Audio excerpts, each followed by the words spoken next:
C'est parti.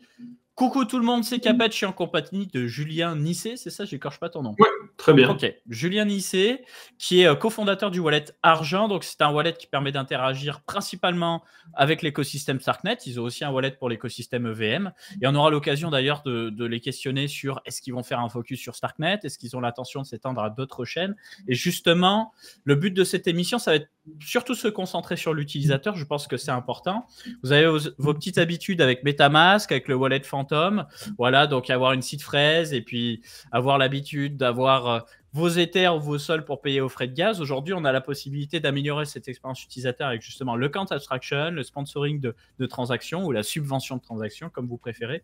Et je pense que ça va être intéressant de parler de tout ça, de parler de l'avenir justement, parce qu'on le sait, aujourd'hui, si on veut de l'adoption de masse, il va falloir faire quelques petits ajustements dans l'expérience utilisateur, je pense. Donc voilà le sujet du jour. En tout cas, j'espère que tu vas bien, Julien. Bah écoute, je vais très bien et ravi d'être là. Enchanté. Donc, je te laisse te présenter rapidement. Qu'est-ce que tu faisais avant Argent? Pourquoi tu t'es lancé dans cette aventure de faire un wallet justement pour interagir avec la blockchain? Ouais, mais alors je suis un des 3 cofondateurs d'Argent avec Itamar et Gérald. On a commencé le projet Argent fin 2017, officiellement en 2018. Avant ça, moi j'ai un passé plutôt théorique. J'ai fait de la recherche en physique fondamentale et en physique quantique pour être précis.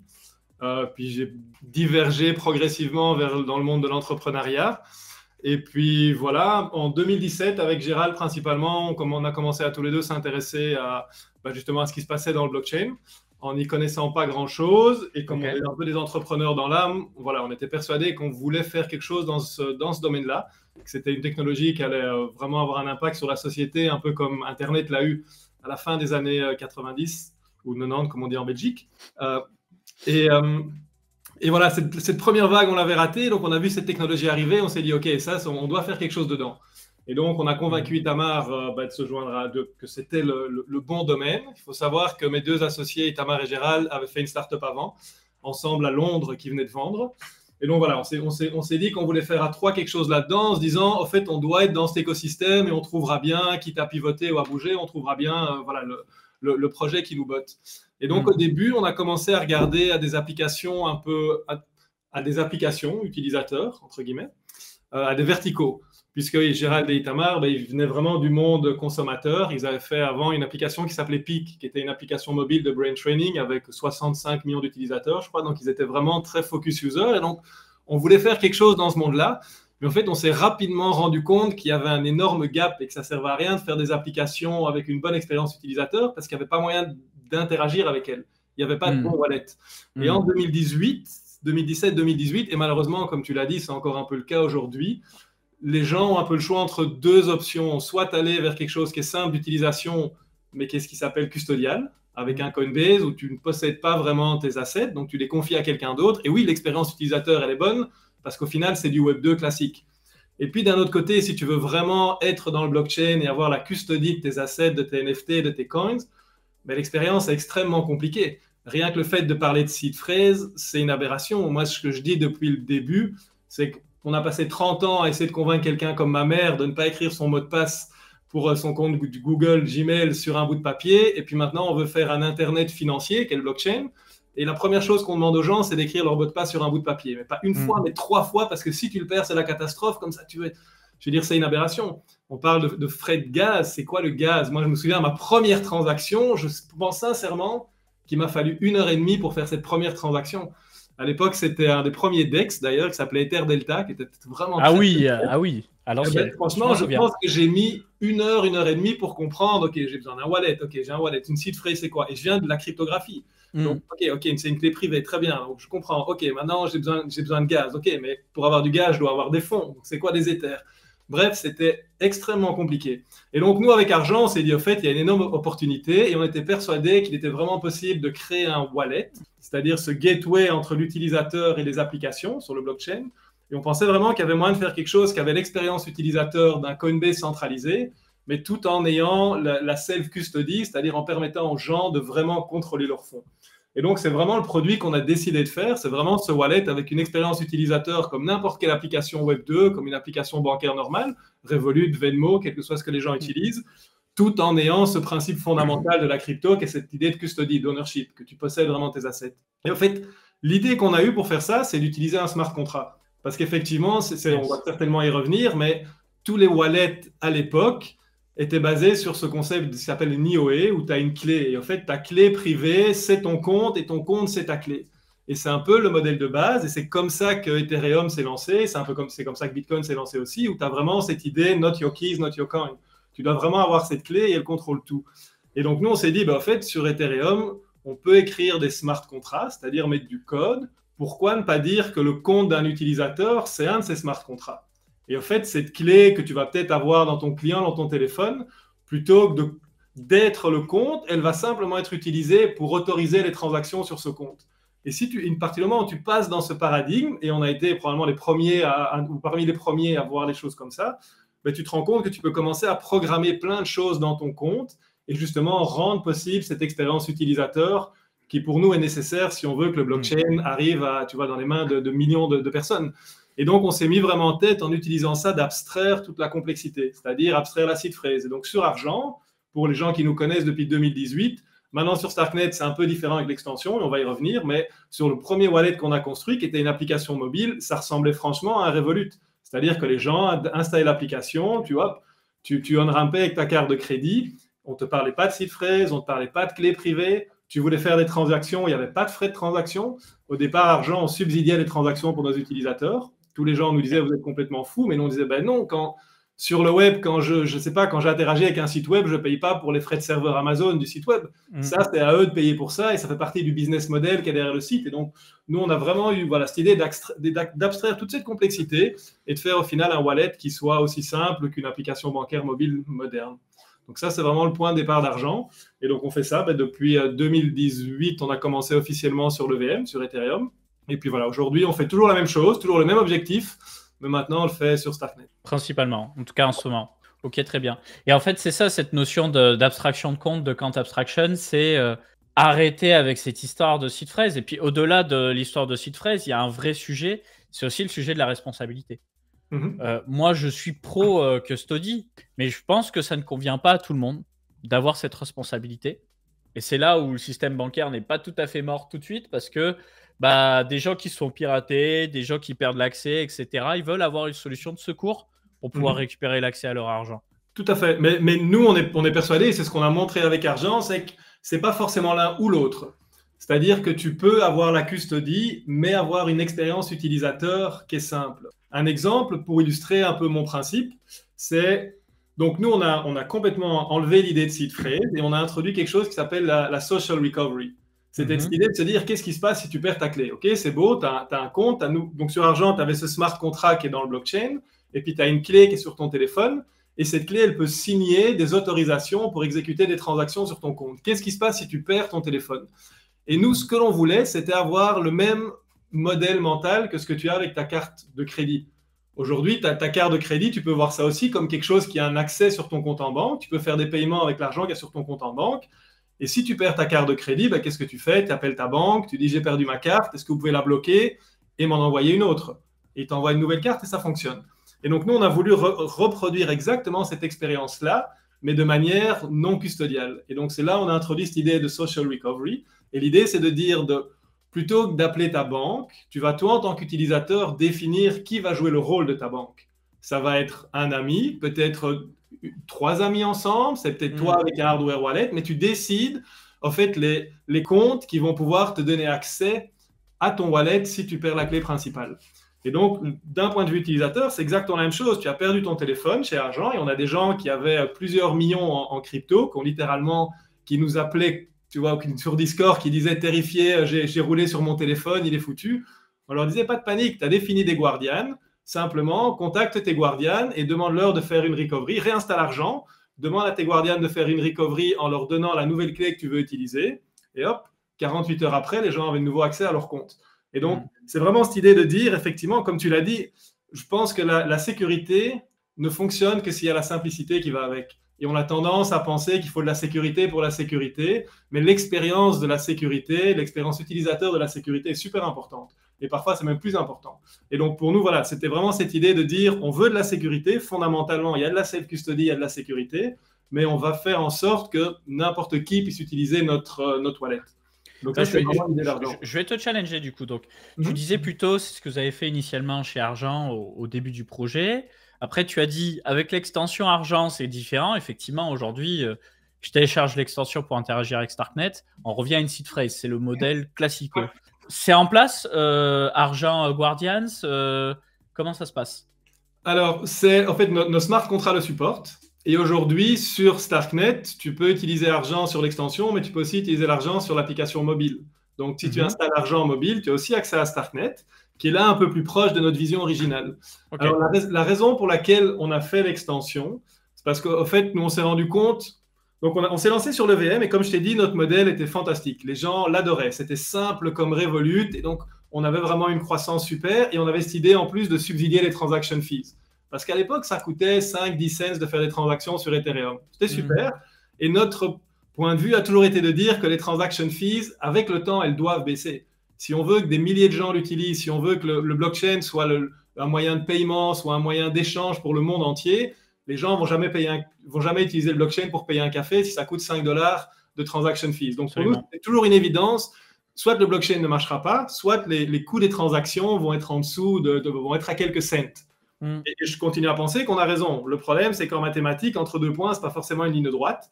Et c'est là où on s'est un peu planté, c'est que les transaction fees, elles ont explosé, évidemment, parce que Ethereum a commencé à être congestionné. Et donc, nous, on s'est retrouvé avec notre modèle qui marchait plus bien. D'accord. Donc, on s'est dit, OK. Donc, c'était vraiment une question de frais qui a fait que vous avez dû faire un pivot un peu.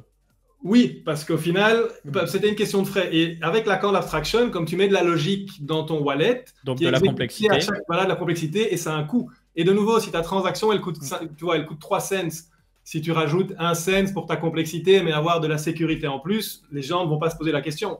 Si par contre, ça te coûte 40 $ de plus qu'un MetaMask pour faire la même action, parce que tu as toute cette sécurité qui est là, c'est intéressant si tu as des millions de dollars sur ton compte, mais pour l'utilisateur moyen qui va avoir 500, 1000, 2000 $, en token, le trade-off, tu vois, n'est pas le même. Et donc, on s'est rendu compte, en fait, sur Ethereum, notre modèle, on est persuadé que c'est le bon, mais ça ne va pas marcher, ça ne va pas scaler. Donc, on a commencé à regarder les Layer 2. Et là, on a un peu regardé les différents Layer 2. Ça, c'était relativement tôt. Et bref, on s'est mis à travailler avec zkSync d'un côté et avec Starknet de l'autre. Et donc, c'est pour ça qu'on s'est retrouvé. Voilà, et puis à un moment, on a fait un choix et on s'est dit, OK, pour différentes raisons, on va se concentrer sur Starknet et on va plus se concentrer sur zkSync. Mais donc, on est arrivé sur Starknet vraiment très tôt, tellement tôt qu'en fait, moi, je me souviens, j'étais sur le Discord du début où il y avait 50, 60 développeurs qui étaient en train de faire des choses complètement dingues parce que Starknet permet de faire des choses nouvelles, mais les gens n'avaient de nouveau aucune idée de comment interagir avec le protocole. Et là, je me suis dit, OK, il n'y a pas de wallet en fait sur Starknet. Et donc, on s'est dit, OK, on va faire un wallet, mais ici, Starknet est vraiment au début. Il n'y a que des développeurs. Et si on veut que Starknet fonctionne, il faut que les gens construisent des bonnes applications. Et donc, en fait, on va faire un wallet pour les développeurs. On ne va pas tout de suite se concentrer pour les utilisateurs. Ça ne sert à rien de faire quelque chose pour les utilisateurs si les développeurs ne peuvent pas builder parce qu'il n'y a pas de bon outil. Et une extension assez simple à la MetaMask, ça reste pour moi un très bon outil pour les développeurs. Moi, personnellement, je n'utilise pas MetaMask pour mes fonds parce que je considère que ce n'est pas du tout assez sûr et qu'il y a plein de problèmes. Et le modèle IOE, pour moi, ne fonctionne pas. Par contre, quand je veux développer, quand je veux tester des choses, oui, MetaMask, c'est assez facile. Et donc, c'est vraiment la raison pour laquelle on est parti avec l'extension, avec Argent, sous forme d'une extension au début, c'était de se dire, on va construire quelque chose pour les développeurs. Et puis Starknet a grandi, puis il y a de plus en plus de développeurs, il a commencé à avoir des utilisateurs. Et donc, on a commencé à améliorer l'expérience de l'extension. Et petit à petit, l'expérience de l'extension devient de plus en plus abstrait, de plus en plus cette complexité. Et donc, on arrive bientôt maintenant, dans la prochaine release, on va proposer aux gens, par exemple, de créer directement un smart account. C'est-à-dire, par défaut, ils vont créer un account avec une clé qui est l'honneur et avec notre 2FA qui utilise vraiment l'account abstraction et qui veut dire qu'ils peuvent avoir la recovery derrière, etc.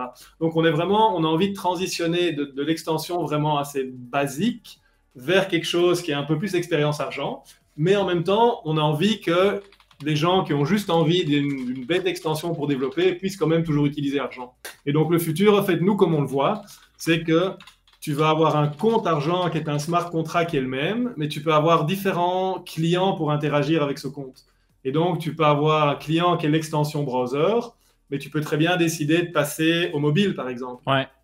Et justement, ça, je te coupe, excuse-moi. C'est vrai que moi, de ce que je connais d'argent, À la base, quand on m'en a parlé en 2021, on m'a dit: «Argent, c'est le wallet des Layer 2».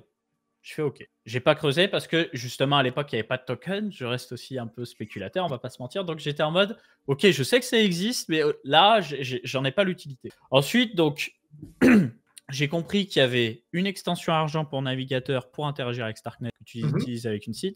Cette seed, tu peux pas l'utiliser, par exemple, si tu vas aller chez le concurrent Bravos, ce sera pas la même chose, ça ne marchera pas, tu ne récupéreras pas l'accès à tes fonds. Cette seed, tu ne peux pas non plus l'utiliser pour ton wallet mobile argent, parce que c'est deux logiciels totalement différents. Par contre, j'ai pas testé plus que ça. J'ai vu qu'il y avait web argent aussi. Vous aviez un wallet web. Tout à fait. Et on a ce qui s'appelle le web wallet. Mais pour rester sur le mobile, en fait, une partie de cette complexité, on en est conscient, c'est qu'en fait, on venait de l'EVM. Et donc, en fait, au début, Argent, l'application Argent mobile, c'était un wallet sur Ethereum. Ouais. Et c'est pour ça qu'on a appelé l'extension Argent X, qui lui était sur Starknet.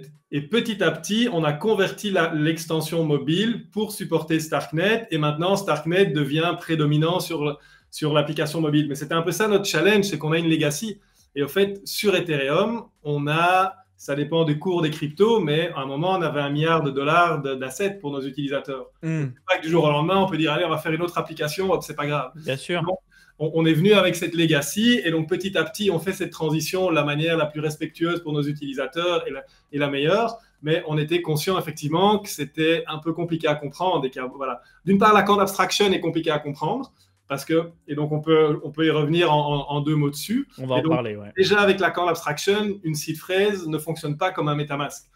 Et donc, déjà là, il y a de la complexité qu'il faut expliquer aux gens. Et qu'en plus de ça, tu as 2 wallets qui sont de la même compagnie, mais qui ont 2 noms différents et qui sont sur des chaînes différentes. Voilà, ça crée beaucoup de complexité. Ouais, et de confusion, je dirais. Ouais, de confusion en réalité. Oui, tout à fait. Mais je n'ai pas dit que c'était un choix délibéré, je pense qu'on n'avait pas le choix. Et donc, on a trouvé le meilleur chemin, mais c'est quelque chose sur lequel on discute. Et notre but, c'est d'avoir une expérience unifiée. Et c'est au final que les gens, et d'ailleurs, pour les gens qui utilisent l'application mobile maintenant sur Starknet, depuis 2-3 semaines, tu peux importer tes comptes Argent X sur l'application mobile. OK. Voilà, tu peux enfin. Exactement. Donc, tu vois, le chemin est assez clair. OK, mais je vais tester. Mais on a fait les choses progressivement et on sait exactement où on veut arriver et on y arrive doucement. Mais voilà, pour nous, il y avait un chemin à suivre. Et voilà, on est toujours sur ce chemin, mais on y arrive doucement. Et donc, tu as mentionné Web Wallet, effectivement. Pour nous, ça vient toujours dans cette idée de dire, en fait, c'est quoi tu vois, en anglais, on dit le user journey sur le blockchain. Un utilisateur qui arrive. Moi, je parle à un ami, je dis, tiens, ce truc-là est intéressant. Ou bien un utilisateur qui a envie de jouer à un jeu. Parce que moi, je pense au final que le blockchain doit être abstrait. Les gens ne vont pas venir sur le blockchain pour le blockchain. Les gens vont venir parce qu'ils veulent faire quelque chose. C'est pour l'applicatif. Tu veux spéculer sur des tokens ou bien tu veux jouer à un jeu qui se trouve être un jeu qui utilise le blockchain. Au final, les gens vont venir parce qu'ils veulent faire quelque chose. Et donc, comment est-ce qu'on peut leur permettre de faire cette chose le plus rapidement possible? Parce que c'est ça le problème. Si tu dis, moi, je veux jouer à un jeu et que tu dois comprendre ce que c'est une seed phrase, du gaz, ça prend 1h30 pour commencer à jouer, les gens ne vont pas le faire. Et donc, notre idée, c'est de dire, OK, mais comment est-ce qu'on peut avoir une solution qui permet aux gens de commencer le plus rapidement possible? Et ça, c'est l'idée de ce Web Wallet. L'idée de ce Web Wallet, c'est de permettre aux gens de créer un compte de manière transparente et de se connecter avec un flow qu'ils connaissent. Et c'est quoi le flow du Web 2 aujourd'hui? C'est email et mot de passe. Et donc, Web Wallet, c'est un wallet où tu peux créer un compte avec un email et un mot de passe. Mais c'est toujours un smart contrat argent. Je me permets de le montrer, d'ailleurs. Web Argent Wallet. Avec toutes les fonctionnalités du smart contrat argent. Mais simplement, le form factor est un peu différent. Mais voilà, les gens aussi ont la custodie de leurs fonds, qui sont 100% en contrôle. Il y a tout un modèle derrière. Et nous, on voit ça vraiment comme le point d'entrée dans l'expérience utilisateur. Je vois quand la compatibilité Ledger, on va en revenir aussi. Ouais. Ça va arriver. Mais donc, notre idée, c'est vraiment ça. C'est de dire, en fait, à quelqu'un, mais tu sais quoi, tu vas venir parce que tu veux jouer à un jeu. Tu crées ce web wallet en 10 secondes avec ton email et ton mot de passe. Et la personne va jouer. Et puis, elle va jouer, elle va recevoir des NFT. Elle va dire, OK, c'est quoi? Et puis, elle va comprendre, tiens, en fait, on va dire, tu sais quoi, ces assets que tu as gagnés dans ton jeu, tu peux aller sur une plateforme d'échange. En fait, tu peux les vendre contre des dollars. Ah, ça, c'est intéressant. Et donc, petit à petit, les gens vont être amenés dans ce blockchain, commencer à comprendre. Et puis, il y a peut-être un moment, ils vont se dire, OK, en fait, maintenant, j'ai, je sais pas moi, $5 000 dessus.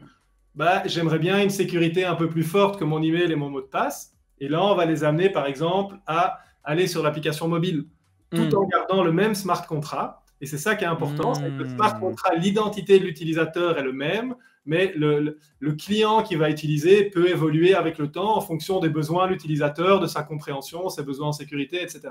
Je commence à mieux comprendre la logique en fait. C'est que vous avez dû faire cette passation, on va dire, un peu désagréable où il fallait expliquer aux gens que oui, ok, mais le but c'est qu'à la fin, vous ayez cet écosystème argent, EVM, Starknet, autre chaîne non EVM, unifié, tout en se concentrant toujours sur une expérience utilisateur optimale.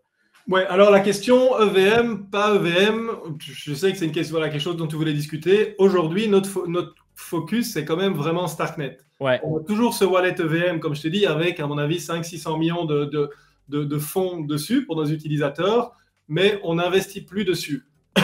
Pourquoi? Parce que vraiment notre focus, c'est Starknet. Et de nouveau, nous, dans cette idée de simplification, moi, je suis persuadé, comme je t'ai dit, les gens ne vont pas venir pour être sur le blockchain, ils ne vont pas venir pour être sur une chaîne particulière. Les gens ne vont pas dire, ouais, je vais aller sur Starknet et ouais, je vais aller sur Optimism. Mais non, les gens vont venir pour faire quelque chose. Et donc, aujourd'hui, nous, on pense qu'on peut offrir ces choses sur Starknet. Si demain, on se rend compte qu'il y a des choses qu'on ne peut pas offrir sur Starknet et que nos utilisateurs les veulent et qu'elles se passent sur une autre chaîne qui est EVM, on ira dessus. Mais aujourd'hui, notre focus, ça reste vraiment, vraiment Starknet. Ok. Alors, du coup, je me permets de te challenger un peu sur ça. Tu disais plutôt que vous parliez avec zkSync et puis j'imagine que vous avez dû discuter un peu avec Polygon et d'autres. Vous avez choisi Starknet. Pourquoi? Ça, c'est une bonne question. Quand on a... Donc, on a fait les choses en 2 temps, je vais dire. On est parti, donc on voulait un Layer 2 et on a assez vite écarté Polygon parce que pour nous, Polygon n'avait pas la sécurité, entre guillemets, nécessaire. Je pense que Polygon le sait aussi. Ils ont une approche business très pragmatique. Ils ont fait quelque chose qui répondait à un besoin, mais ce n'est pas vraiment un Layer 2 dans le sens où, tu vois... historiquement, oui, c'est une sidechain. Derrière, et c'est un petit peu... Et donc, nous, on a trouvé ça un petit peu risqué. Et comme je t'ai dit, on avait entre 500 millions et 1 milliard de fonds de nos utilisateurs. On considère qu'on a une responsabilité si on amène nos utilisateurs quelque part. Donc, on a assez vite écarté Polygon. Maintenant, je dis ça, j'aime beaucoup l'équipe Polygon, on les connaît bien et ils font des trop bonnes choses maintenant. Et je crois qu'eux aussi vont transitionner vers des ZK et EVM qui, elles, ont toutes les propriétés de sécurité qu'on veut.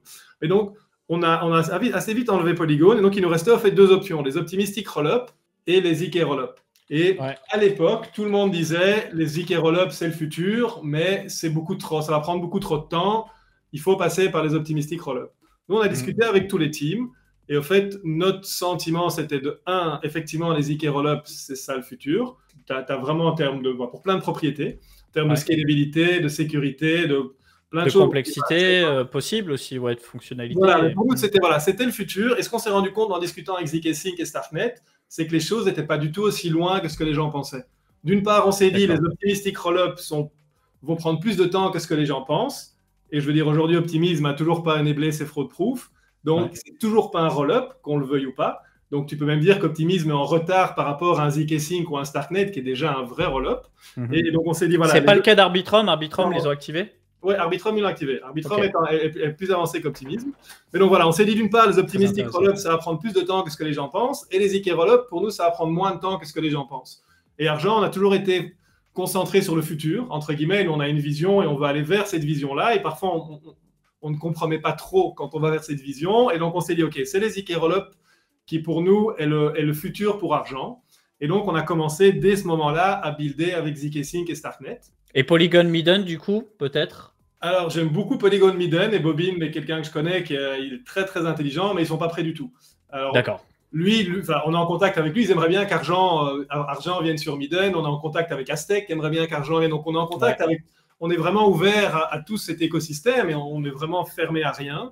Mais voilà, à ce moment-là, vraiment les 4 options qu'il y avait, c'était Optimism, Arbitrum, zkSync et Starknet. C'était vraiment les seuls 4. Après, il y a Scroll qui est arrivé et puis il y en a plein d'autres. Mais Linea, Taiko et compagnie. C'était les seuls 4. Et pour nous, c'était clair que c'était les ZK Rollup. Et on l'a dit publiquement d'ailleurs. On a fait un blog post en disant voilà, Argent, nous, on va aller directement sur les ZK Rollup. Les gens nous ont dit vous êtes complètement fous. Mais voilà, on l'a quand même fait. Et je pense qu'avec du recul, on ne s'est pas trop trompé. Et donc, on a commencé à builder avec les 2. Et puis, pour différentes raisons, qui ont en partie liées à la Quant Abstraction, on a décidé au final de se concentrer uniquement sur Starknet. De nouveau, zkSync, c'est un team qu'on connaît très bien. C'est des amis. Alex est un très bon ami d'Itamar. Mais voilà, on a décidé d'un point de vue stratégique pour Argent, la meilleure chose, c'était de se concentrer 100% sur Starknet. Et comme tu dis, on avait déjà un peu de la complexité entre le VM, entre l'extension. Si en plus on avait zkSync et Starknet, ça rajoutait encore une couche de complexité. Donc voilà, on s'est dit uniquement Starknet et on a fait ce choix qu'on a annoncé publiquement il y a 1 an, je pense. Et depuis, voilà. Et à ce stade, je me permets de te challenger. Du coup, on voit d'autres rollups qui sont plus ou moins près, du type Eclipse avec la SVM. Tu as Movement qui a le langage Move aussi. Ouais. Tu as Fuel qui, eux, sont sur un modèle UTXO, qui ont leur propre modèle Fuel, etc. Tout ça, pourquoi pas, mais not ready, de ce que tu me dis. Alors, il y a un peu... Oui, alors, tout à fait. Et puis, il y a des choses qui manquent. Donc, de nouveau, pour nous, quand on a commencé à se dire, OK, on va aller sur un Layer 2, on a vu vraiment qu'il y avait 2 choses. De un, on voulait un Layer 2 qui pouvait scaler le throughput, le nombre de transactions qu'on peut faire par seconde et qui permet de faire, en gros, des millions de transactions à très bas coût. Donc, on voulait cette scalabilité d'un point de vue technique. Mais l'autre chose qu'on voulait, c'est qu'on voulait aussi pouvoir scaler l'user experience. Et c'est quelque chose sur lequel moi, je parle depuis 2 ans. Et pour nous, scaler l'user experience, c'est vraiment ça. C'est de faire une expérience qui soit simple pour l'utilisateur, mais avec la self-custody. Et pour ça, c'est la Quant Abstraction. Et donc, pour nous, on s'est dit le Layer 2 qu'on veut, il doit avoir 2 propriétés. Il doit être un ZK Rollup, parce que pour nous, c'est la meilleure technologie qui va scaler d'un point de vue fondamental. Mais en plus de ça, il doit avoir la Quant Abstraction. Et c'est aussi pour ça qu'on a choisi zkSync et Starknet, parce qu'en fait, c'est les 2 premiers. Et aujourd'hui, c'est les 2 seuls qui sont des ZK Rollup et qui ont cette Quant Abstraction nativement. C'est-à-dire pas au niveau de l'application comme on l'a fait sur le VM, mais vraiment au niveau du protocole. Après ça, ils l'ont fait de manière un peu différente. Et c'est cette petite différence qui fait qu'on a choisi Starknet sur zkSync.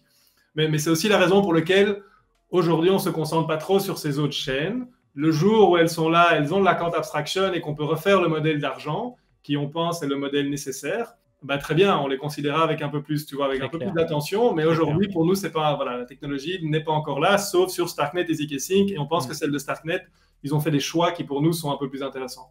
Donc l'approche pragmatique, c'est ne pas être limité au niveau de la bande passante, donc transactions par seconde, finalité des transactions, il y a un minimum syndical quand même. C'est vrai que sur Optimism, Arbitrum, on est de l'ordre de 1 à 3 secondes, sur Starknet un petit peu plus. On pourrait baisser sur Starknet, mais c'est une question de frais. Du coup, on en vient au sujet des frais. Il ne faut pas que ça cogne trop fort. Là, maintenant, avec la nouvelle mise à jour d'Ethereum, on l'a vu, ça a extrêmement baissé chez tout le monde. Je vais d'ailleurs vous le montrer 2 secondes, que vous vous rendez compte de... Sur Starknet, tu swaps pour 1 cent. Bah ouais. Et d'ailleurs, je disais dans une émission précédente qu'on était plus sur du 3 cents, mais Starknet a augmenté sa taille des blocs et a optimisé aussi la gestion des blobs, donc des paquets de données qui sont envoyés sur ce nouveau modèle de frais, qui fait qu'ils sont aussi compétitifs, quasiment aussi compétitifs qu'Optimism. Et ils sont aussi compétitifs qu'Arbitrum. Donc très intéressant. Par contre, on n'a pas zkSync et RA, c'est pas du racisme, c'est pas de la discrimination, c'est que ça bug l'internet. Ils devraient être là parce qu'ils sont aussi, voilà, ils sont un tout petit peu plus chers, mais ils sont honnêtement aussi compétitifs d'un point de vue. On a fait un tweet de toute façon à ce sujet tout à l'heure sur Coin Academy, on l'avait. Voilà. Là, on peut voir zkSync et RA, effectivement. On n'a pas le prix du swap, mais c'est guère plus cher. Mais voilà, tout le monde est peu cher. Donc maintenant, on n'est plus la problématique. C'est plus les frais. Maintenant, la problématique, c'est qu'est-ce qu'on a comme application à leur offrir et quelle expérience utilisateur on va leur offrir. Exactement. Et pour ça, il faut, voilà, pour nous, cette idée d'Account Abstraction native, c'est-à-dire au niveau du protocole. Et je peux revenir en 2 mots pourquoi nous, on pense que ce côté natif est important. Mais si j'en reviens à ce qu'on a fait sur le VM, en fait, donc Argent, on était ce smart contract wallet sur le VM. Et comme je t'ai dit, le fait que les coûts aient commencé à augmenter, ça nous a fait du mal. Mais il y a une autre chose qui a limité notre croissance, c'est le fait qu'on était un modèle différent. Et tout l'écosystème sur le VM construit en fait pour cette idée d'IoE, construit pour un MetaMask. Et donc, ça veut dire que les dApps, elles programment pour ce modèle-là, toutes les librairies que les développeurs utilisent, tout est pensé en termes d'IoE. Et un smart contract wallet, que nous, on a appelé un smart wallet en 2018, c'est marrant de voir ce terme qui est en train de revenir, mais fonctionne un peu différemment. Et donc, il y a 2-3 petites choses que tu dois faire différemment en tant que développeur.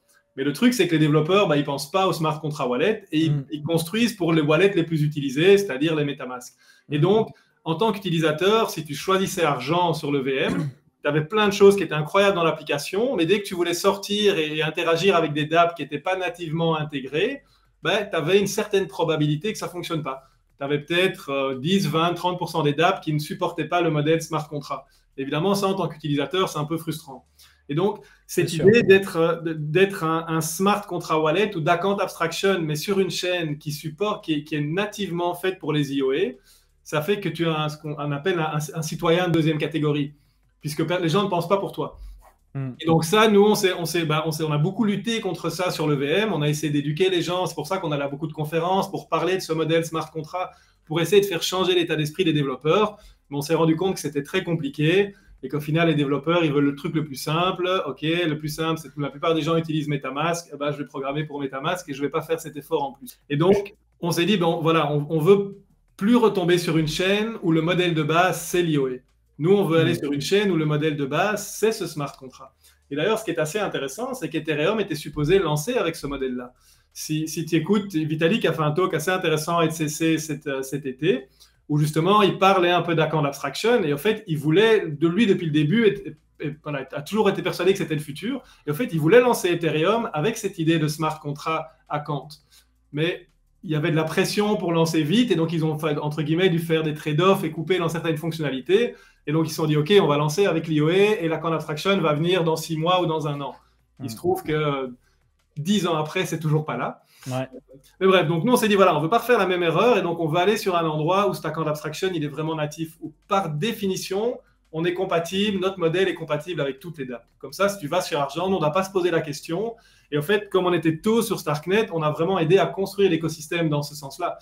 Ben, moi, j'ai beaucoup discuté avec l'équipe Starkware depuis le début, justement pour donner du feedback sur c'est quoi l'account abstraction, qu'est-ce que nous, on a utilisé, quels sont les problèmes qu'on avait découverts sur le VM, pour vraiment les aider à construire les choses dans le bon sens. Et puis, on a aussi construit toutes les librairies qui vont autour. Starknet.js, qui est la librairie qui est utilisée par tous les développeurs.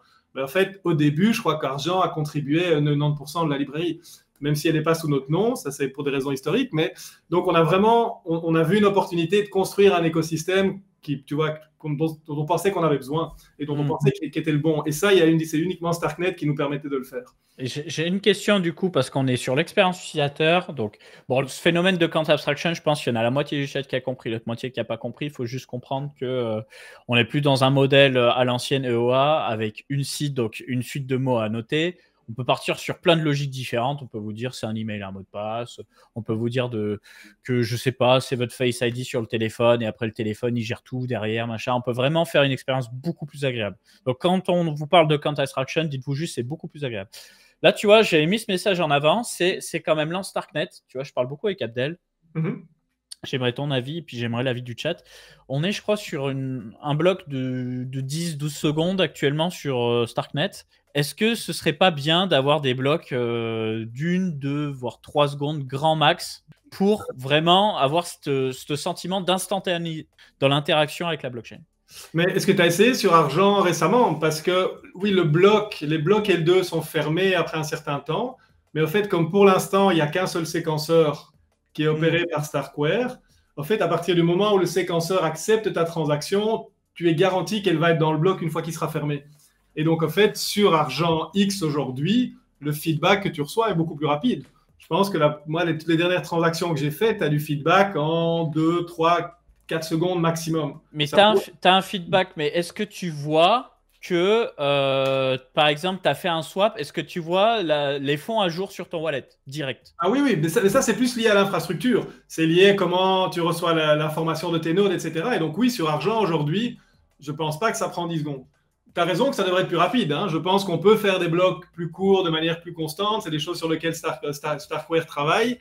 Donc effectivement, je pense aussi que ce qu'on faisait nous sur le mobile, c'est qu'on était optimiste aussi. On avait ce qui s'appelle une optimistic UI, c'est-à-dire quand tu fais une action, ben en fait, on sait quel est le résultat qu'il devrait avoir, sauf si ta transaction reverte. Et donc, en fait, on peut te le montrer instantanément. Et si par hasard, il y a quelque chose qui s'est mal passé, on peut revenir en arrière. Donc, il y a vraiment des choses qu'on peut faire d'un point de vue utilisateur. Moi, je suis sûr que d'ici quelques mois, sur les produits argent, tu auras ton feedback en 1 à 2 secondes, si ce n'est pas déjà le cas. Moi, je ne suis vraiment pas inquiet de ça, du tout. Ok. Ouais, je pense que c'est important parce que, tu vois, en fait, il faut que tu aies l'impression que c'est instantané. Parce que, bon, il y a déjà le côté un peu frustrant de faut attendre un petit peu, mais c'est surtout quand tu manipules pas des crypto-monnaies, t'envoies et pas savoir tout de suite que ça a été pris en compte, tu peux te dire qu'est-ce qui s'est passé, j'ai perdu mon argent. Tout à fait. Et ça, c'est quelque chose d'insupportable. Non, Quand tu manipules beaucoup d'argent, c'est insupportable. Tout à fait. Mais voilà, donc ça c'est quelque chose qui ne m'inquiète pas. On a parlé un peu d'account abstraction. Tu as parlé des différents. Ça permet d'avoir différents modèles pour te connecter à ton account, pour autoriser les transactions, effectivement. Une autre chose qui pour moi est super intéressante, c'est que ça peut faire ce qui s'appelle des multicalls. C'est-à-dire qu'aujourd'hui, sur le VM, typiquement avec une IOE, tu peux faire une action par transaction. Et donc tu peux appeler un contrat et faire une chose. Et donc pour ceux qui utilisaient des wallets EVM, si tu veux interagir avec une dApp qui va consommer un token, si tu veux faire un swap sur Uniswap, tu dois d'abord faire une première transaction pour approuver Uniswap sur ton token, et puis tu fais une deuxième transaction pour trader. Et donc, en fait, tu as plein d'opérations sur le VM qui nécessitent plusieurs transactions. Avec l'account abstraction, comme tu peux programmer ton compte, tu peux en fait programmer ton compte pour qu'il orchestre l'exécution d'une séquence de transactions. Ce qui est super intéressant, parce que sur Starknet, quelle que soit la complexité de ce que tu fais, tu peux mettre de la liquidité dans Ecubo, donc dans un DEX, tu peux faire ce que tu veux, tu vas le faire avec une transaction, tu vas le faire en un clic. Et donc ça aussi, c'est un gain de temps énorme. Et donc les gens, effectivement, souvent on ne compare pas des pommes avec des pommes, entre guillemets. Et donc les gens disent, tu vois, donc si tu compares à l'EVM, en fait, il y a des interactions que tu fais sur l'EVM en 2, 3, 4 transactions. Sur Starknet, tu peux le faire en une seule transaction. Et donc cet accord abstraction, pour moi, c'est vraiment... ça va permettre de faire plein de choses. Et pour moi, au final, tu as pris l'analogie des gens qui sont habitués au web. Moi, je suis d'accord. Je pense qu'on devrait utiliser le blockchain comme on utilise le Web 2. Parce que de nouveau, les gens ne veulent pas savoir qu'il y a le blockchain. Bien sûr. Et du coup, il y avait un message très intéressant qui est celui-ci. C'est vrai, ce wallet mobile, on ne peut pas s'en servir pour se connecter à une app sur le PC, par exemple, en mode je flash un QR code, un truc comme ça. Tu peux tout à fait le faire. Tu peux le faire? Ah oui, je sais qui a la personne qui a posé la question, bien sûr. Sur ArgentX, attends. Oui, donc vous devez installer l'application Argent. Donc c'est simple. Si vous allez sur le site web argent.xyz, vous avez des liens vers le Play Store et vers l'Apple Store. Vous installez l'application Argent, vous créez un wallet qui sera un wallet Starknet. Et puis dessus, vous pouvez l'utiliser. Donc vous pouvez aller sur n'importe quelle application. D'une part, on a un browser, on a un in-app browser. Donc vous pouvez naviguer dans. Il y a un in-app browser sur Argent Wallet mobile. Donc, dans le mobile, vous pouvez naviguer sur les sites et ça va se connecter au mobile. Mais pour être précis, sur les dApp Starknet qui utilisent Starknet Kit comme connecteur, ça c'est pour rentrer dans les détails, mais typiquement quand on va sur une dApp, il y a ce bouton Connect Wallet et qui propose différentes options. Et donc en fait, il y a plusieurs versions de ce petit bout de code. D'accord. Mais pour la plupart des dApp maintenant, quand tu cliques sur ce bouton, tu verras dans les options Argent mobile. Et si tu cliques dessus, ça va montrer un QR code que tu peux scanner avec ton téléphone et automatiquement, ça va connecter le téléphone. Donc, pour la question... Ouais, donc du coup, pour la question, c'est tu as un navigateur directement intégré dans le wallet, donc tu peux aller sur les applications de ton choix depuis le navigateur intégré dans le wallet, et si ils sont suffisamment à jour au niveau du connecteur, ça va être le cas des plus grosses applications en principe, tu vas pouvoir les manipuler sans passer par un ordinateur. Exactement, tout à fait. Et ça, c'est sympa. Et ça, du coup, votre concurrent, je mets des grandes guillemets, Bravos, il n'y a pas ça. Non, je pense pas. Je pourrais être honnête, j'ai pas le souvenir qu'il y a un in-app browser sur Bravos, non. J'en ai pas le souvenir. Voilà. Donc, on demandait tout à l'heure un petit peu les différences. La différence, on en parlait en haut, je pense que ça peut être intéressant d'en parler, c'est la sécurité pour tout ce qui va être 2FA, multi-FA. Donc, pouvoir rajouter de la sécurité au moment de créer une opération. Par exemple, dire envoie-moi un mail et je dois aussi valider par email pour effectuer cette opération, ou je veux valider avec le Face ID du téléphone, peu importe. Tout ça, c'est la complexité supplémentaire au niveau du smart contract, ça a un coût. Voilà. Et du coup, entre faire une simple transaction sans rajouter de 2FA, de multi-FA, et une transaction avec un 2FA, vous n'avez pas le même coût. J'en parlais tout à l'heure. Par exemple, sur Starknet, au moment où on fait ce live, une transaction, c'est de l'ordre de 1 centime. Mais si vous le faites avec, par exemple, le hardware signer de Bravos, ça va coûter 1 centime la transaction, plus 20 centimes pour la sécurité hardware de Bravos, donc 21 centimes. Vous faites un x20 sur votre transaction. Alors, ça reste 20 centimes, c'est pas hors de prix, évidemment. Et surtout, quand tu commences à manipuler beaucoup d'argent, tu es prêt à payer ces 20 centimes. C'est pas tellement le sujet. C'est plutôt de se dire, voilà, tu passes de 1 centime à 20, tu fais x20. C'est un peu... psychologiquement, c'est désagréable. Vous avez choisi de faire les choses un peu différemment, mais vous êtes en capacité aussi de reproposer un système de hardware signer. C'est juste que vous ne l'aviez pas mis en place à cause des frais. Tout à fait. Mais vous pourriez le mettre en place là. Oui, tout à fait. D'ailleurs, dans la prochaine version de notre account, on va le réaliser avec ça. mais parce qu'on pense que les coûts de Starknet vont... Ça ne veut pas dire qu'on va l'utiliser, attention, mais parce qu'on pense que les coûts, comme tu dis, les coûts de Starknet sont encore trop chers aujourd'hui, mais on veut se donner la possibilité de peut-être l'intégrer dans le client. Nous, notre approche, en fait, de la sécurité, elle est un peu différente. C'est que, donc, on a du tout effet. Et justement, c'est quelque chose qu'on disait quand on parlait en off. Comme on est là depuis 2018, en fait, on a expérimenté plein de choses. Et c'est marrant, c'est des choses qui reviennent maintenant. Cette idée de tout effet, de session keys, de daily limits, c'est toutes des choses que nous, on a fait, en fait, depuis 2018 sur le VM. Et donc, on a appris plein de choses. On a appris des trade-offs, des choses qui fonctionnent, des choses qui ne fonctionnent pas. Et donc, on utilise vraiment toute cette expérience que l'on a maintenant pour l'appliquer dans ce qu'on fait sur Starknet. Et une des approches que l'on prend maintenant, c'est de dire, en fait, donc au début sur Argent, et c'est parfois une direction que Bravos prend, c'est de mettre en fait toute la logique on-chain. Et ça, pour nous, ça rajoute beaucoup de complexité, ça rajoute du coût, comme tu l'as dit, et aussi ça te permet d'innover plus lentement parce que les smart contracts, tu mets du temps à les upgrader et tu dois passer par un audit, et donc tu perds un peu de flexibilité. Nous, notre approche du tout effet, c'est de dire que le compte Argent, en fait, quand tu crées un smart account sur Argent, donc sur l'extension Argent X, aujourd'hui, tu peux aller dans la sécurité enabler tout effet. Dans le futur, on va créer les accounts comme ça. Et quand tu es sur le mobile, on te le crée directement avec cette idée de smart account. Ça définit deux clés sur ton compte. Une clé qui est la clé utilisateur que toi, tu vas utiliser. Et une deuxième clé qu'on envoie dans un service chez Argent. Et ce service, il doit co-signer les transactions. Et en fait, tu peux définir les règles avec lesquelles qui va autoriser ce service à co-signer ou pas. Et donc aujourd'hui, c'est très basique. Mais tu peux très bien imaginer que ce service, tu vas le configurer pour dire, en fait, tu ne co-signes des transactions que si le montant est en dessous de, je sais pas, $100. S'il est au-dessus de $100, demande-moi de vérifier mon identité. Et c'est à ce moment-là que tu vas recevoir un SMS ou un email. Et donc, c'est de nouveau, c'est une expérience Web 2 avec des triggers. Une application bancaire où, en fonction du risque associé à la transaction, notre service, il va te demander de confirmer ton identité ou pas. Alors, il y a tout un modèle derrière, c'est-à-dire que tu restes complètement en contrôle. Ce co-signer, il ne peut pas faire de transaction sans toi. Tu peux l'enlever quand tu veux. Donc, il n'y a vraiment aucun risque en termes de censorship résistance, d'ownership, etc. Mais de nouveau, c'est utiliser la bonne balance, tu vois, entre la complexité pour l'utilisateur et la sécurité. Donc ici, ça nous permet d'avoir des flows qui sont les flows classiques d'une application bancaire de nouveau. Et donc de nouveau, c'est dans ces choix-là que nos trade-offs sont un peu différents de ceux de Bravos. Et le fait d'utiliser ce co-signer qui est une clé Starknet native, c'est beaucoup moins cher que le hardware signer, justement, ou que Passkeys ou que d'autres formes de signer. Donc pour nous, de nouveau, on pense que ça apporte le même niveau de sécurité, dans un sens, si pas plus, parce qu'il est plus simple à utiliser. Et au final, le problème, c'est que on discutait avec un utilisateur Bravos qui disait qu'en fait, quand il doit faire beaucoup d'opérations, il enlève son hardware signer parce que c'est trop cher.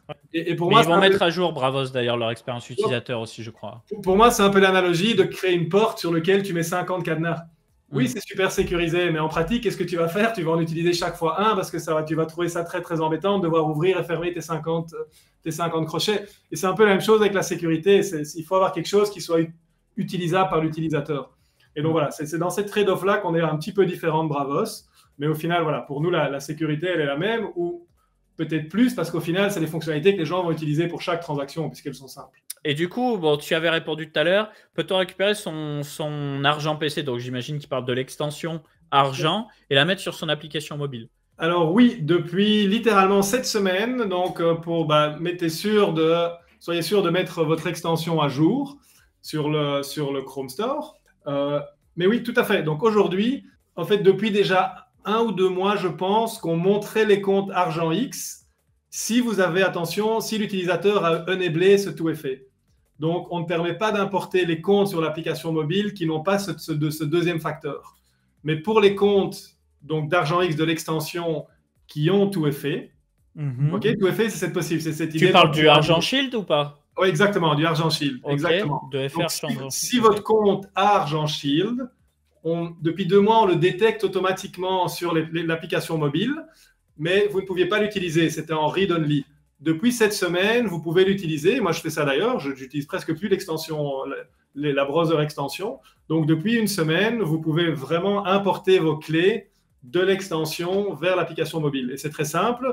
Je pense qu'il faut simplement scanner un QR code. Donc, sur l'extension mobile, on imprime un QR code, vous le scannez et automatiquement, le compte apparaît et est utilisable sur votre téléphone. Donc, oui, vous pouvez, depuis une semaine, récupérer votre compte PC sur le mobile. Ouais, sur iOS et bientôt pour Android, on nous précise dans le chat. Ah, merci Antoine de préciser, tout à fait. Voilà. D'ailleurs, oui, bah, c'est l'équipe qui précise, donc au moins l'information Elle est correcte. elle est correcte. Quelle est l'utilité d'un hardware wallet type Ledger dans un monde de smart wallet? C'est pas la même chose. C'est une très bonne question. Donc, pour moi, il y a deux niveaux de sécurité. Tu as la sécurité au niveau du compte, et avec l'account abstraction ou un smart contract, tu as vraiment des règles de sécurité dans le blockchain. Après ça, les transactions, elles doivent être autorisées par ce que j'appelle un signer. C'est un objet cryptographique que l'utilisateur possède. Et donc, cet objet cryptographique, ça va être une clé dans votre téléphone, par exemple. Mais ça peut aussi être une clé dans un ledger.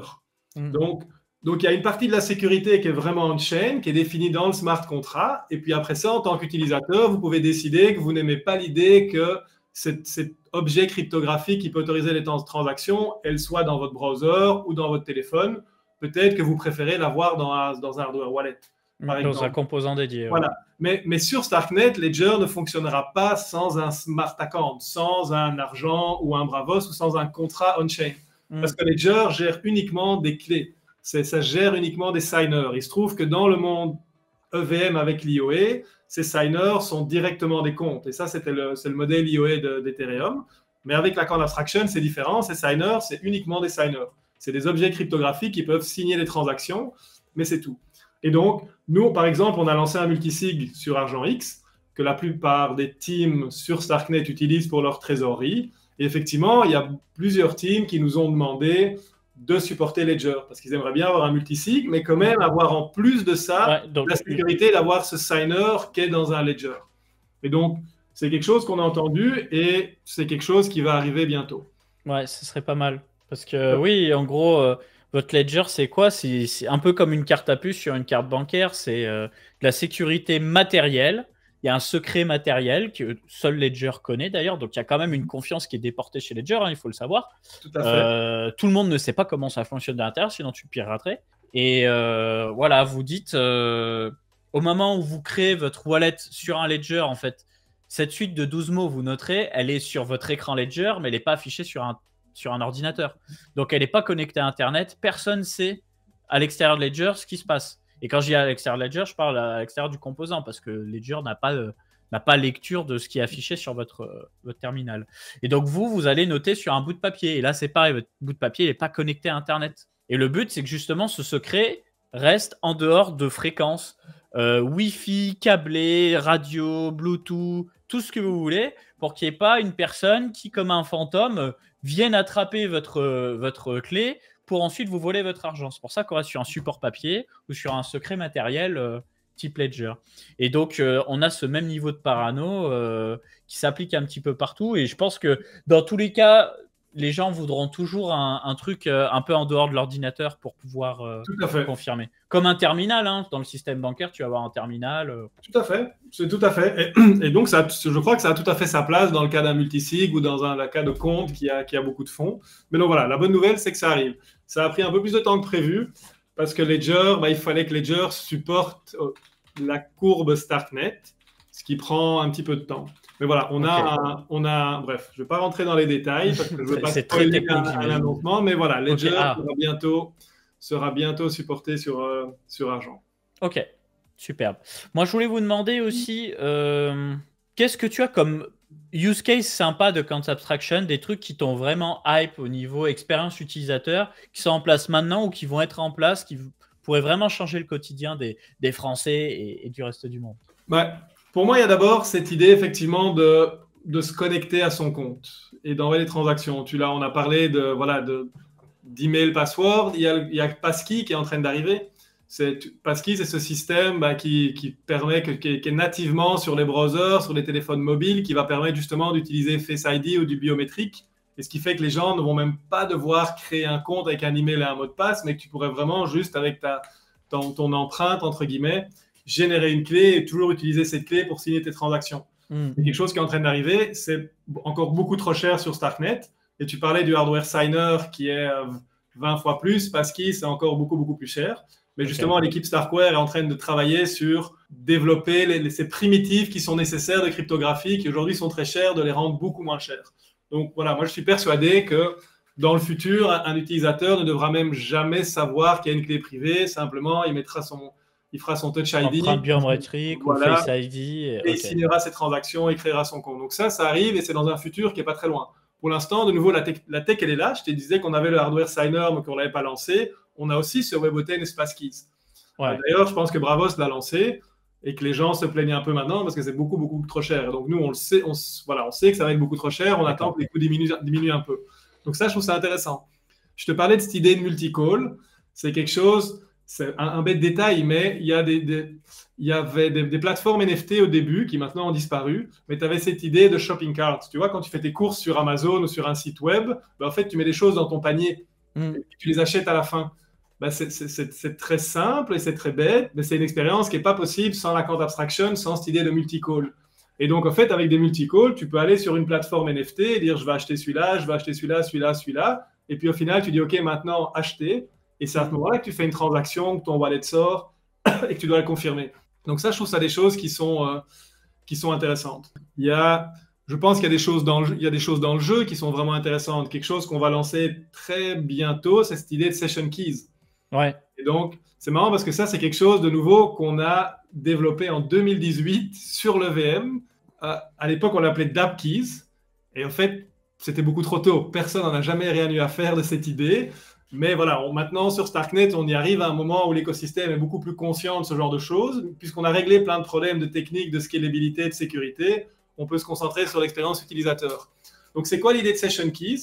En fait, nous, l'idée, elle est venue à la base du jeu. Quand tu joues à un jeu on-chain, en fait, c'est très emmerdant parce que dès que tu fais une action, il y a ton wallet qui pop-up. Il faut toujours autoriser. C'est terriblement mauvais comme utilisateur. Et donc, l'idée de la session key, c'est de dire, en fait, ce que je voudrais en tant qu'utilisateur, c'est au moment de ma session, quand je vais commencer à jouer, j'aimerais bien pouvoir autoriser la DApp à envoyer des transactions sur mon compte, en mon nom, sans me demander de les confirmer, mais sous certaines garanties de sécurité. Et il se trouve que tu peux faire ça de manière tout à fait sûre et non custodiale. Et donc, l'idée, c'est que tu crées localement une clé, une vraie clé qui peut signer, donc un signer.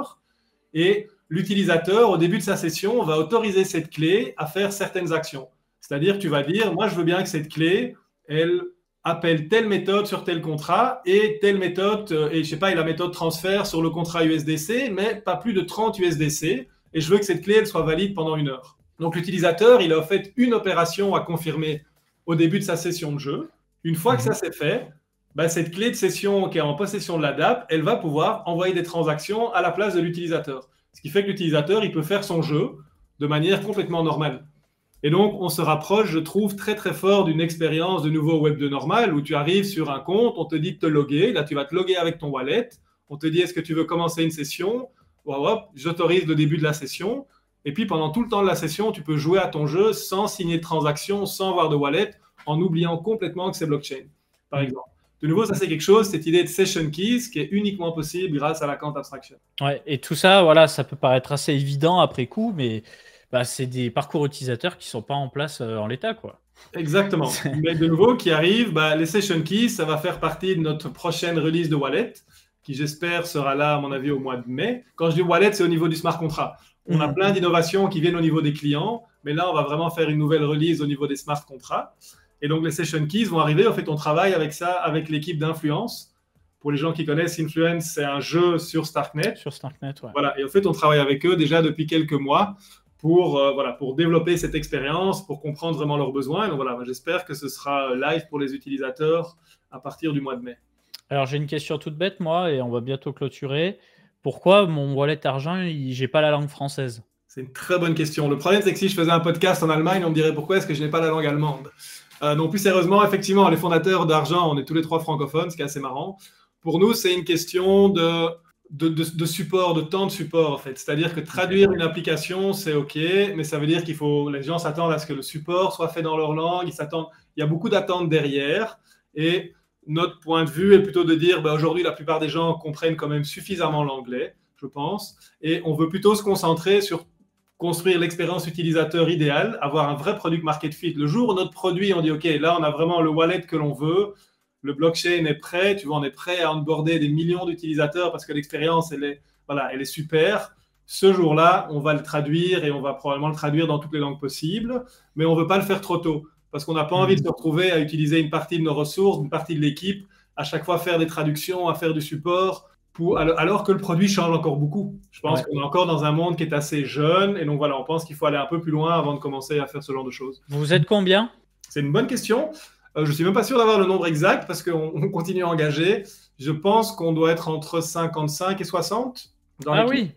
Ah oui, entre dev, community manager, marketing, opération, exactement.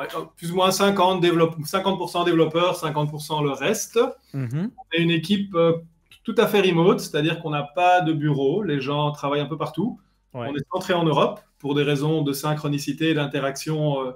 À part une ou deux exceptions, tout le monde est en Europe, mais je crois qu'on a des gens dans à peu près tous les pays d'Europe, ce qui est pas mal. Et puisque c'est la fin on arrive doucement vers la fin, il y a peut-être un truc que je trouverais intéressant de mentionner, c'est que nous, voilà, on est concentré sur cette expérience utilisateur, mais ça fait un moment qu'on se dit aussi que les gens ne vont utiliser un wallet que s'ils ont des choses à faire. Donc en fait, et comme on est investi et concentré sur l'écosystème Starknet, en fait, quelque chose qui est assez intéressant et qui pourrait intéresser peut-être des auditeurs, c'est qu'on a créé très récemment un dApp Studio. Et donc en fait, notre idée, c'est puisque chez Argent, on a beaucoup d'expertise, on a cette équipe avec, tu vois, on est plus de 50, avec des gens qui sont extrêmement compétents. Je veux dire, notre chef de marketing était un des premiers employés de Revolut, a fait le marketing de Revolut quand ils étaient 10 jusqu'à il n'y a pas longtemps. Donc, c'est quelqu'un qui est une rockstar du marketing. Même chose pour notre légal. On doit avoir un des seuls conseillers juridiques qui comprend la crypto et qui est passionné de crypto et qui était le conseiller juridique de Deliveroo. Donc, on a tous ces gens qui sont extrêmement compétents et on s'est dit à un moment, en fait, en tant que wallet, on ne réussira que si Starknet réussit et s'il y a des bonnes dApps dessus. Et on veut en fait offrir les compétences qu'on a en interne un peu en forme de plateforme. Et donc, on a créé un dApp Studio qui s'appelle Ito Studio, qu'on a créé assez récemment. Et donc, le but, c'est vraiment d'incuber des projets sur Starknet. Et donc, on a un premier projet qui est live très bientôt qui s'appelle Vesu. Pour les gens qui sont intéressés, vesu.xyz, je pense, qui est en fait une nouvelle plateforme de lending. C'est un peu l'équivalent d'un Uniswap V4. Donc, c'est vraiment un protocole très innovant. Mais pour le dans le chat et la description. Voilà. On a quelqu'un qui travaille un peu sur le jeu, qui réfléchit à ce qu'on peut faire dans le jeu. Et donc voilà, s'il y a des gens qui écoutent aujourd'hui et qui justement ont des idées, ont envie de faire des choses dans Starknet, n'hésitez pas à nous contacter parce que voilà, on a Argent. Et comment on vous contacte? Via Argent, Twitter, Discord, Telegram? Exactement. Vous allez n'importe où, vous parlez, je veux dire, on est une équipe, tout le monde écoute. Vous pouvez me contacter sur Twitter directement, vous pouvez aller sur notre Discord. Il y aura toujours quelqu'un pour répondre. Merci de balancer les liens. Mais donc voilà, ça me trouve aussi intéressant. Et pour nous aussi, c'est intéressant de se dire, OK, on s'est concentré sur le wallet. Maintenant, on veut aussi réfléchir un peu et voir si on peut aider l'écosystème à aller plus vite en se concentrant aussi sur le côté applicatif. Et donc voilà. Je mets à l'écran aussi pour YouTube. Vous aurez les liens en description, bien entendu. Mais Julien qui est avec nous, ça, c'est son Twitter. Vous avez le Twitter Argent et vous avez le projet Vesu. Voilà, et je terminerai sur une dernière question. C'est, du coup, ça en fait des bouches à nourrir, 55 personnes. C'est quoi votre business model? Tout à fait. Alors, d'une part, on est financé par des fonds d'investissement. On a levé des fonds sur dans plusieurs rounds. Ils achètent quoi? De l'equity? Exactement, c'est le modèle assez startup classique. On a fait ce qui s'appelle un seed d'abord, où on a levé, je pense, 4 millions de dollars. Puis on a fait un série A, on a levé 12 millions de dollars. Et on a fait un série B, on a levé 40 millions de dollars. Ah oui, donc la valo, elle est pas mauvaise, Julien. Elle n'est pas mauvaise du tout. Donc voilà, ça nous a permis de grandir justement. Alors il se trouve qu'on a été un des premiers gros partenaires de Starknet. On a travaillé avec eux et donc Starknet, ils ont fait, ça s'appelle des DP, des Developer Partnership à différents projets. Puisque nous, on a pris un risque énorme. On a en gros misé toute notre boîte sur Starknet qui au début n'était rien. Ouais. Et donc, la manière dont on s'est arrangé aussi, c'est que donc, eux nous ont incentivé à rester, comme plein d'autres projets d'ailleurs, en nous donnant des tokens ou en nous promettant des tokens. Et évidemment, avec l'airdrop qui s'est passé, ces tokens ont pris de la valeur. Et donc, ça nous a permis aussi, nous, d'en vendre une partie. Et donc, ça, évidemment, ça a aussi mis de l'argent. Après ça, d'un point de vue plus récurrent, en tant que wallet, il y a énormément de manières de monétiser, puisqu'on est le lien entre l'utilisateur au final et la dApp, et de monétiser tout en respectant l'utilisateur et la dApp. Un exemple tout simple, c'est quand tu fais un swap, on peut prendre une fee sur le swap, par exemple. Quelque chose qu'on ne fait pas encore sur Starknet, mais qu'on fait, par exemple, sur le VM. avec notre wallet. Et donc oui, chaque fois que l'utilisateur trade, ben, il y a un tout petit pourcentage qui va aller chez nous. Donc voilà, je pense que dès que les gens investissent de l'argent dans un protocole financier, on peut, nous, entre guillemets, prendre quelque chose si l'utilisateur a gagné de l'argent uniquement. Tu peux imaginer aussi. Ou le protocole qui réduit sa marge pour vous. Voilà, exactement. Ce qui est souvent le cas d'ailleurs. On a souvent fait des partnerships avec les protocoles. Et donc, ce n'est pas l'utilisateur qui nous paye directement, c'est les protocoles qui nous payent pour amener des utilisateurs sur leur plateforme. C'est ce que fait Defiliama avec son outil Defiliama. Exactement. C'est ce qu'on faisait essentiellement sur le VM. Donc voilà, sur Starknet, c'était encore un peu tôt, mais voilà, c'est quelque chose qui va arriver doucement. On y arrive. Mais on n'a pas besoin d'être agressif parce que justement, on est bien financé, on a des investisseurs qui croient en nous et qui nous supportent depuis le début. Est-ce qu'il y a des DApps que tu aimerais voir, toi? Ça, c'est une bonne question. Alors, d'une part, si je savais exactement la DApp que je voulais et dont le monde avait besoin, ben, je pense que ce serait super parce qu'on la construirait. C'est une très bonne question. Moi, je pense vraiment que le blockchain peut faire pas mal de choses pour moi au niveau de l'identité, ce qu'on ne fait pas encore beaucoup. Tu parles du Digital ID, avoir une représentation numérique de nous pour avoir un CV, se connecter. Voilà, moi, la manière dont je vois dans le futur, je voudrais que mes comptes blockchain puissent être mon identité au final sur le web. C'est aussi une des raisons du Web 3. C'est pourquoi est-ce que quand je me connecte à quelque chose, j'utilise mon Google Signing? Ben non, j'aimerais bien utiliser un wallet simplement et prouver que je possède ce wallet et peut-être ne partager avec le site que l'information que j'ai envie de partager. Donc, je pense qu'au niveau du login, de la connexion, de l'identité, il y a énormément de choses à faire. Je pense qu'au niveau du paiement, il y a énormément de choses à faire. Au final, moi, j'aimerais bien payer des choses en utilisant ma crypto, que ce soit avec une carte de crédit ou que ce soit directement peer-to-peer. Je pense que le paiement, de manière générale, pouvoir acheter en magasin avec la crypto, c'est quelque chose que qui je pense va arriver. Et j'espère que ça arrivera bientôt.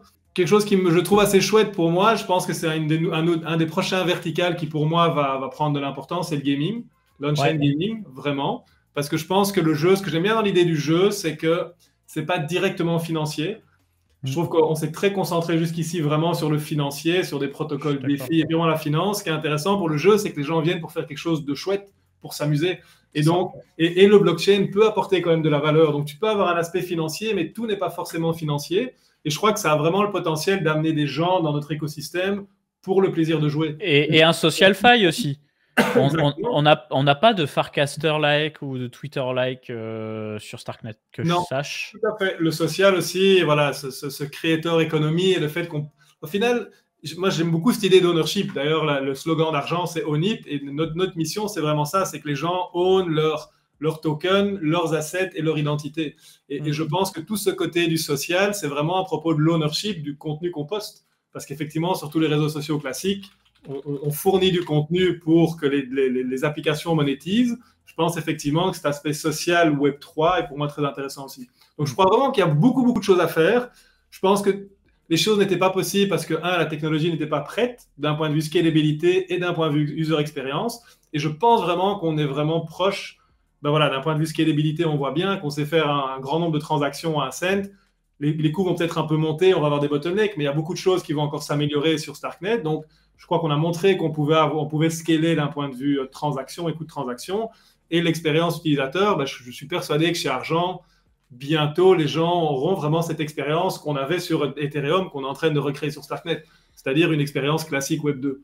Et donc, je pense que ces deux éléments-là vont enabler justement la création de ces dApps.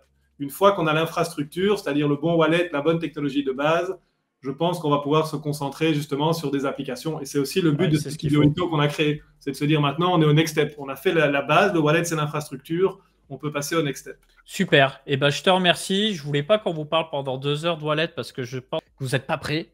Mais on a bien fait de faire un focus sur l'expérience utilisateur. Ça vous permet de vous ouvrir l'esprit parce qu'on a tendance à voir toujours la même chose. Franchement, ICO, ok, c'est de l'investissement. NFT, ok, c'est de l'investissement. DeFi, c'est de l'investissement. Enfin, c'est bon. On a compris. Monnaie, finance, machin. Est-ce qu'on peut pas faire un peu de réseau social, un peu de gaming, un peu d'IA aussi pour améliorer son workflow? Je pense que c'est ça l'avenir et c'est sur ça qu'il va falloir se concentrer maintenant, quel que soit l'écosystème. Là, on est sur un wallet Starknet, mais l'idée, c'est que ça soit pour la crypto-monnaie en général. Merci beaucoup en tout cas, Julien. Je laisse tous les liens utiles en description pour pouvoir te contacter Argent, pouvoir discuter de tout ça. J'espère en tout cas que ça vous aura plu. Vous avez aussi dans la description des liens pour pouvoir apprendre à manipuler le wallet Argent, l'extension, sous forme de vidéo et sous forme d'articles qu'on a fait avec Coin Academy en partenariat avec Starknet. Du coup, c'est Starknet qui nous a payé pour le faire. Voilà. Donc, merci beaucoup encore une fois. N'hésitez pas à laisser un petit like si ça vous a plu, un petit commentaire. Et on se dit à très vite pour de prochaines émissions. Ciao tout le monde.